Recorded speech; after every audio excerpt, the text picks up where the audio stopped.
আসসালামু আলাইকুম, আমি আফসানা আলমগীর খান। স্বাগত জানাচ্ছি এনটিভির দুপুরের খবরে। ক্রাউন সিমেন্ট শিরোনাম দেখছিলেন, এবার চলে যাচ্ছি পুরো খবরে। 2026 সালের শুরুতে নির্বাচনের জন্য কতটা প্রস্তুতি সেরেছে নির্বাচন কমিশন? কমিশন জানায়, ভোটার তালিকা, সীমানা নির্ধারণ ও দল নিবন্ধনের প্রক্রিয়ার অগ্রগতি নিয়ে সন্তুষ্ট তারা। তবে সংস্কার কমিশনের সুপারিশ অনুসারে আলাদা নিয়োগ কমিশন নিজেদের কর্মকর্তাদের প্রিজাইডিং এবং সহকারী প্রিজাইডিং অফিসার হিসেবে নিয়োগের বিষয়টিতে আগ্রহ কম ইসির। নির্বাচন বিশেষজ্ঞদের মতে এতে নির্বাচন কমিশনের গুণগত পরিবর্তন আসবে না। নিয়ামুল আজিজ সাদিকের রিপোর্ট। ত্রয়োদশ জাতীয় নির্বাচনের মহাসড়কে নির্বাচন কমিশন ইতোমধ্যে প্রধান নির্বাচন কমিশনার জানিয়েছে, পূর্ণদমে সার্বিক কাজ এগিয়ে নিচ্ছে ইসি। যত দ্রুত সম্ভব আমরা প্রস্তুতি নিচ্ছি, যখনই করতে চায় সরকার যাতে আমরা করতে পারি। নির্বাচন অনুষ্ঠানের জন্য প্রাথমিক ভোটার তালিকা প্রকাশ করা হয়েছে। 300 আসনের সীমানা নিয়ে দলগুলো ও সম্ভাব্য প্রার্থীদের নিয়ে আলোচনাও চলমান। সংস্কার কমিশনের সুপারিশের আলোকে ইসির কর্মকর্তাদের নিয়োগে আলাদা সংস্থা গঠন আর নিজস্ব ব্যক্তিদের প্রিজাইডিং অফিসার হিসেবে নিয়োগের বিষয়টি নিশ্চিত নয় বলে জানান কমিশন সচিব। আলাদা সার্ভিস কমিশনে এই বিষয়গুলো সময়ের ব্যাপার। এটা শুধুমাত্র আমরা চাইলেই এটার প্রাতিষ্ঠানিক একটা কাঠামোতে আনতে গেলে সময় লাগে। এটা আলোচনায় আছে, কিন্তু এটার সাথে নির্বাচনকে পারস্পরিক মিউচুয়ালি ডিপেন্ডেন্ট করার কোনো যুক্তি নেই। এটা মিউচুয়ালি এক্সক্লুসিভ, দুই দিক থেকেই চলবে, পাশাপাশি চলবে। এখন থেকেই প্রথমত হচ্ছে নির্বাচন কমিশনের যারা কর্মকর্তা আছেন যতটা সম্ভব তাদেরকেই এই আগামী জাতীয় নির্বাচনে রিটার্নিং অফিসার নিয়োগ দেওয়া। মিন থেকে যে সচিব নিয়োগ দেওয়া হয় তারা ওই সরকারের কথা শোনে। আপনি যদি ইলেকশন সার্ভিস করেন তখন কিন্তু সে যেহেতু ইলেকশন কমিশন নিজস্ব কর্মকর্তা, সে যদি সচিব হয় তখন কিন্তু সে সরকারের আয়ত্তের বাইরে থাকবে, কন্ট্রোলের বাইরে থাকবে। সম্প্রতি 147টি রাজনৈতিক দলের নিবন্ধন প্রাপ্তির আবেদনের উপর যাচাই বাছাই চলছে। নিবন্ধিত দলগুলোর উপর 5 বছর পরপর নিরীক্ষা চালানোর পক্ষে এই বিশেষজ্ঞ। 5 বছর পর একটা রিভিউ করে দেখবে যে টার্মস অ্যান্ড কন্ডিশনগুলো যেটা দিয়ে তারা রেজিস্ট্রেশন পেয়েছিল ওইটা আসলে রাখতে পারছে না, এটা আছে কিনা এটা যাচাই করা। যে পলিটিক্যাল পার্টিগুলো আপনার এই যেভাবে গজায় হঠাৎ করে, বেসিক্যালি অনেক পলিটিক্যাল পার্টি আছে one man party, lead by only one person. তারা কি করে, বড় একটা দলের সঙ্গে নেগোশিয়েট করে 1-2টা সিট ভাগাভাগি করার চেষ্টা করে। ভোটের জন্য প্রতিটি ভোট কেন্দ্রে ব্যালট বাক্স, পেপার, অমোচনীয় কালি, সিল, খাম, ছুরি, কলম, মোমবাতি, দেয়াশলাই সহ সরঞ্জামাদি কিনতে ইতোমধ্যে বিভিন্ন প্রতিষ্ঠানের সঙ্গে যোগাযোগ হয়েছে বলে জানিয়েছেন নির্বাচন কমিশন সচিব। Niamul Aziz Sadek, NTV news, Dhaka. বড় রাষ্ট্রগুলোর প্রভাব মুক্ত থেকে নতুন বাংলাদেশ গড়তে হলে বাংলাদেশি জাতীয়তাবাদ আরও শক্তভাবে প্রতিষ্ঠা করার উপর গুরুত্ব আরোপ করেন বিএনপির স্থায়ী কমিটির সদস্য ডক্টর আব্দুল মঈন খান। ঢাকা বিশ্ববিদ্যালয়ের আধুনিক ভাষা ইনস্টিটিউট মিলনায়তনে জাতীয়তাবাদী লেখক ফোরাম আয়োজিত শহীদ জিয়া এবং বাংলাদেশি জাতীয়তাবাদ শীর্ষক আলোচনা সভায় ও কবিতা পাঠ অনুষ্ঠানে তিনি একথা বলেন। দেশের অর্থনীতি সহ সার্বিক সমৃদ্ধি ও জাতি হিসেবে বিশ্ব দরবারে বাংলাদেশকে আরও বেশি মর্যাদার আসনে প্রতিষ্ঠিত করতে শহীদ প্রেসিডেন্ট জিয়াউর রহমান কাজ করেছেন, যা আজও প্রাসঙ্গিক বলে উল্লেখ করেন মঈন খান। বাংলাদেশি জাতীয়তাবাদী দেশের মানুষকে ঐক্যবদ্ধ ও দেশকে সামনের দিকে এগিয়ে নিয়ে যেতে পারে বলেও মন্তব্য করেন তিনি। সৈনিকেরা এশিয়া, আফ্রিকা, ল্যাটিন আমেরিকার ইতিহাস পর্যালোচনা করে, সৈনিকেরা গণতন্ত্রকে উৎখাত করে সেখানে সামরিক শাসন কায়েম করে। শহীদ প্রেসিডেন্ট জিয়াউর রহমান একদলীয় শাসন উৎখাত করে তিনি বহুদলীয় গণতন্ত্র বাংলাদেশের কোটি কোটি মানুষের হাতে ফিরিয়ে দিয়েছিলেন। এইখানেই তার ঔদার্য, এইখানেই তার মহত্ব। এ কারণে কিন্তু আমরা বলি যে শহীদ প্রেসিডেন্ট জিয়াউর রহমান একজন সৈনিক থেকে একজন রাষ্ট্রনায়কে নিজেকে পরিণত করেছেন। জামাতে ইসলামের আমির ডাক্তার শফিকুর রহমান বলেছেন, নতুন পুরাতন বুঝি না, যেখানেই ফ্যাসিবাদ সেখানেই প্রতিরোধ করে তোলা হবে। সকালে কুমিল্লা দক্ষিণ উপজেলার পদুয়ার বাজার পথসভায় তিনি এই বক্তব্য দেন। বলেন, নির্বাচন নিয়ে সবাইকে প্রস্তুত থাকতে হবে। যে শহীদরা রক্ত দিয়ে বাংলাদেশকে আমানত রেখে গেছে, সে রক্তের সাথে কাউকে বেইমানি করতে দেয়া হবে না। ডাক্তার শফিকুর বলেন, ইদানিং কিছু রাজনৈতিক দলের দখল ও লুটপাট প্রত্যক্ষ করছে বাংলাদেশ। দলগুলোকে সামলাতে দলীয় নেতাদের প্রতি আহ্বান জানিয়ে তিনি বলেন, নয়তো জনগণই আপনাদের সামলে দেবে। পথসভায় আরও বক্তব্য রাখেন জামায়াতে ইসলামের কেন্দ্রীয় সহকারী সেক্রেটারি জেনারেল মাওলানা ATM মোহাম্মদ মাসুম সহ অনেকে। আগামী নির্বাচন সুষ্ঠু আর পর সেখানে নির্ভর করবে। আমরা যেন তেন কোনো নির্বাচন চাই না। বাংলাদেশের বিভিন্ন জায়গায় ইদানিং রাজনীতির নামে অপকর্ম আর লুটপাট আমরা লক্ষ্য করছি। আমরা সংশ্লিষ্ট দলগুলোকে বলবো, সাবধান হন, নিজেদেরকে সামলান, নইলে জনগণই আপনাদেরকে সামলে দেবে। গণ অভ্যুত্থানের বর্ষপূর্তিতে কেন্দ্রীয় কর্মসূচির অংশ হিসেবে জাতীয় নাগরিক পার্টির আয়োজনে বগুড়ায় দেশ গড়তে জুলাই পদযাত্রা ও পথসভা চলছে।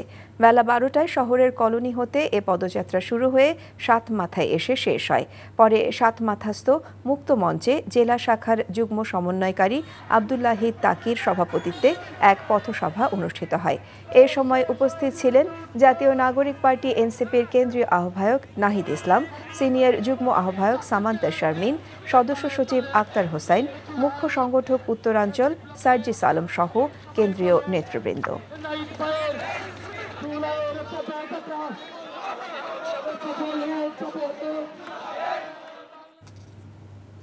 2024 সালের ডিসেম্বরের হিসেবে সরকারি চাকুরিতে ফাঁকা রয়েছে 4,68,220টি পদ। 30 জুন জনপ্রশাসন মন্ত্রণালয় প্রকাশিত সরকারি কর্মচারীদের পরিসংখ্যান 2024-এ উঠে এসেছে এ তথ্য। তবে জনপ্রশাসন সচিব ডক্টর মোখলেসুর রহমান বলেছেন, 5 ধাপে কমিয়ে আনা হয়েছে এই সংখ্যা। চাকুরির বিজ্ঞপ্তি প্রকাশকে হিসেবে ধরলে এখন খালি পদ আছে 71,000-এর আশেপাশে। রিপোর্ট করছেন রোকনউদ্দিন। সরকারি চাকুরি অনেকের কাছেই জীবনকে গুছিয়ে দেয় এক স্বপ্নের নাম। কারো কাছে ধরা দেয়, কারো কাছে থাকে হাত ছোঁয়া দূরত্বে। সেই চাকুরির যখন বিজ্ঞপ্তি প্রকাশ করা হয় তখন পদের সংখ্যা থাকে শতক বা হাজারের ঘরে, কিন্তু সরকারি হিসেবেই খালি পদ আছে লাখের হিসেবে। বছর বছর তা যেন শুধুই বেড়েছে। 30 জুন জনপ্রশাসন মন্ত্রণালয় প্রকাশিত সরকারি কর্মচারীদের পরিসংখ্যান 2024-এ উঠে এসেছে এমন তথ্য। পরিসংখ্যান অনুযায়ী 2018 সালে সরকারি চাকুরিতে ফাঁকা ছিল 3,93,247টি পদ, যা 2023 সালে বেড়ে দাঁড়ায় 4,73,001টি। আর 2024 সালে শেষে এসে ফাঁকা ছিল 4,68,220টি পদ। তখনকার হিসেবে সরকারি চাকুরিতে 19,19,111টি অনুমোদিত পদের বিপরীতে কর্মরত ছিলেন 14,50,891 জন। অর্থাৎ মোট পদের 24.40% ছিল ফাঁকা। যদিও এই তথ্য পুরনো এবং 5 ধাপে শূন্য পদের সংখ্যা কমিয়ে আনা হয়েছে বলে জানিয়েছেন জনপ্রশাসন সচিব। এই রিপোর্টটা হলো অনেকদিন আগে থেকে বলা হচ্ছিল 5,74,000, ভার্চুয়ালি 5টা স্টেজে কমে কমে এনে এখন এটা এক্সিস্টিং হলো 71,000। বাকি সবাই হয় নিয়োগ পেয়েছে, না নিয়োগ প্রক্রিয়াধীন, না বিজ্ঞপ্তি, এই স্টেজে আছে। এটা একেবারে মানে অনেকদিন আগের থেকে এই ফিগারটা বলা হচ্ছে। মূলত এখন খালি আছে 71,000। তবে গেল বছরের 24 নভেম্বর সংবাদ সম্মেলন করে জনপ্রশাসন সচিব জানিয়েছিলেন সরকারি চাকুরিতে প্রায় 5.5 লাখ পদ খালি রয়েছে। 5.5 লাখ পোস্ট খালি আছে। সরকারি কর্মচারীদের পরিসংখ্যান 2024 অনুযায়ী প্রথম শ্রেণীর কর্মকর্তা অর্থাৎ নবম গ্রেড পর্যন্ত শূন্য পদ ছিল 68,000-এর বেশি। সবচেয়ে বেশি ফাঁকা ছিল 13 থেকে 16তম গ্রেডে প্রায় 1.5 লাখ। আর অধিদপ্তর ও পরিদপ্তরেও ফাঁকা ছিল প্রায় 3 লাখ পদ। সরকারি কাজের মান ও গতি বাড়াতে দ্রুত নিয়োগ দেওয়ার পরামর্শ জনপ্রশাসন বিশেষজ্ঞ ফিরোজ মিয়ার। অনেক পদ সৃষ্টি হয়েছে কিন্তু নিয়োগ বিধি নাই। নিয়োগের ক্ষেত্রে পদের সংখ্যা থাকে কম, কিন্তু তদবিরের সংখ্যা থাকে তার চেয়ে অনেক বেশি। পেশার গ্রুপের একটা ভয় আছে তাদের, যেই জন্য কেউ নিয়োগে যাইতে চায় না। সরকার যদি কোনো ধরনের চাপ প্রয়োগ করা যাবে না, এ ধরনের যদি সরকারের মনোভাব থাকে এবং এইটা যদি নিয়োগকারী কর্তৃপক্ষকে আপনার কমিউনিকেট করতে পারে, তাহলে তারা সাহস পাবে। এদিকে 16 জুন প্রধান উপদেষ্টার কার্যালয়ে অনুষ্ঠিত সভায় জনপ্রশাসন সংস্কার কমিশনের 18টি প্রস্তাবের মধ্যে 8টি সহজে হয় দ্রুত বাস্তবায়নের সিদ্ধান্ত নেওয়া হয়। সংস্কার কমিশনের প্রস্তাবে মন্ত্রণালয়ের সংখ্যা ৪৩ থেকে কমিয়ে ২৫টি করার সুপারিশ করা হয়েছিল। Rokonuddin, NTV news, Dhaka. গত ১৫ বছরের সাংবাদিকতা নিয়ে জাতিসংঘকে তদন্তের আহ্বান জানানো হয়েছে বলে জানিয়েছেন প্রধান উপদেষ্টার প্রেস সেক্রেটারি শফিকুল আলম। সকালে দ্য ডেইলি স্টার সেন্টারে ব্রডকাস্ট জার্নালিস্ট সেন্টার BJC আয়োজিত গণমাধ্যম সংস্কার প্রতিবেদন পর্যালোচনায় এই কথা জানান তিনি। বলেন, বিগত সময়ে গণমাধ্যম অনেক বেশি সরকার নিয়ন্ত্রিত ছিল। এই পরিস্থিতি থেকে বের হয়ে স্বাধীন সাংবাদিকতা রক্ষা করার চেষ্টা করছে অন্তর্বর্তীকালীন সরকার। শফিকুল আলম আরও বলেন, কোনো এজেন্সি যাতে গণমাধ্যমকে ভয় দেখাতে না পারে সে বিষয়ে ব্যবস্থা নেওয়া হয়েছে। বর্তমানে গণমাধ্যম স্বাধীন এবং এতে সরকার ন্যূনতম হস্তক্ষেপ করছে না বলেও মন্তব্য করেন তিনি। এ সময় সাংবাদিকদের ন্যূনতম বেতন ৩০,০০০ টাকা করার কথাও বলেন প্রধান উপদেষ্টার প্রেস সচিব। গত ১৫ বছরের যে জার্নালিজম সেটা নিয়ে কিন্তু আমরা কোনো আলাপই করছি না। সেটা নিয়ে আমার মনে হয় যে অনেস্ট আলাপ হওয়া উচিত। সেটা নিয়ে আমরা যেটা করছি, আমরা ইউএনকে লিখছি, ইউএনকে বলছি যে আপনারা বাইরের এক্সপার্ট দেন, দেশ দেখুক যে কী ধরনের জার্নালিজম হয়েছে। মানে ওই জায়গাটা অ্যাড্রেস করাটা খুবই ক্রুশিয়াল। তাহলে হবে কি, বাংলাদেশে একটা জার্নালিজমের উপরে একটা ট্রাস্টের জায়গাটা তৈরি হবে, যে না আমরা সামনে নতুন শুরু করতে পারবো। চট্টগ্রাম শাহ আমানত বিমানবন্দরে যান্ত্রিক ত্রুটির কারণে মদিনা থেকে আসা হজযাত্রী অবতরণের পর বিমানটি ২ ঘণ্টা আটকে ছিল। এ সময় রানওয়ে বন্ধ রাখা হয়। বিমানবন্দর কর্তৃপক্ষ জানান, বিমান বাংলাদেশ এয়ারলাইন্সের ফ্লাইট VG138 সকাল ৯:৩০টায় শাহ আমানত আন্তর্জাতিক বিমানবন্দরে অবতরণ করে। এ সময় যান্ত্রিক ত্রুটির কারণে ফ্লাইটটি আটকা পড়ে। বিমানে ২ শতাধিক হজযাত্রী ছিলেন। প্রায় ২ ঘণ্টার চেষ্টায় ত্রুটি সারিয়ে বিমানটিকে সকাল ১১:৩০টায় রানওয়ে থেকে নিরাপদে সরিয়ে আনা হয়েছে বলে জানিয়েছে বিমানবন্দর কর্তৃপক্ষ। পুলিশকে রাজনৈতিক হাতিয়ার হিসেবে ব্যবহারের কারণে তাদের অধঃপতন হয়েছে। তাই আগামী নির্বাচন এই মনোবল হারানো পুলিশ বাহিনীকে দিয়ে করা সম্ভব নয় বলে মনে করেন আমার দেশ পত্রিকার সম্পাদক মাহমুদুর রহমান। সুষ্ঠু নির্বাচনের জন্য দলনিরপেক্ষ পুলিশ বাহিনী জরুরি বলে উল্লেখ করে এই বাহিনীকে দ্রুত সংস্কার করে নতুন সদস্য নিয়োগ দেওয়ার দাবি মাহমুদুর রহমানের। স্বৈরাচার শেখ হাসিনা পুলিশ বাহিনীকে ধ্বংস করে রেখে গেছে উল্লেখ করে আমার দেশ সম্পাদক বলেন, আরেকটি ফ্যাসিবাদ যেন ফিরে আসতে না পারে সেজন্য পেশাদার পুলিশ বাহিনী গড়ে তুলতে হবে। জাতীয় প্রেস ক্লাবে অবসরপ্রাপ্ত পুলিশ অফিসার্স কল্যাণ সমিতি আয়োজিত পুলিশ সংস্কার নিয়ে আলোচনায় এসব কথা বলেন মাহমুদুর রহমান। তিনি বলেন, পুলিশের ভেতরে সামরিক বাহিনীর কর্মকর্তাদের এনে র্যাব গঠন ছিল একটি বড় ভুল। সময়ের সাথে আগামীর পথে এগিয়ে চলার দর্শক নন্দিত টেলিভিশন চ্যানেল এনটিভি ২৩ বছরে পদার্পণ করেছে। বস্তুনিষ্ঠতা আর সুনামের মাধ্যমে জয় করেছে দেশ বিদেশের কোটি মানুষের হৃদয়। দেশের বিভিন্ন স্থানে এনটিভির প্রতিষ্ঠা বার্ষিক পালিত হয়েছে। প্রতিনিধিদের তথ্য ও ছবিতে ইমরুল কায়েসের ডেস্ক রিপোর্ট। জুলাই অভ্যুত্থানের শহীদদের প্রতি শ্রদ্ধা জানিয়ে রংপুরে এনটিভির ২৩ বছরে পদার্পণ পালন করা হয়েছে। পরে কেক কাটা ও জুলাই আন্দোলনে এনটিভির অবদান স্মরণ করে কৃতজ্ঞতা জ্ঞাপন করেন অনুষ্ঠানের অতিথিরা।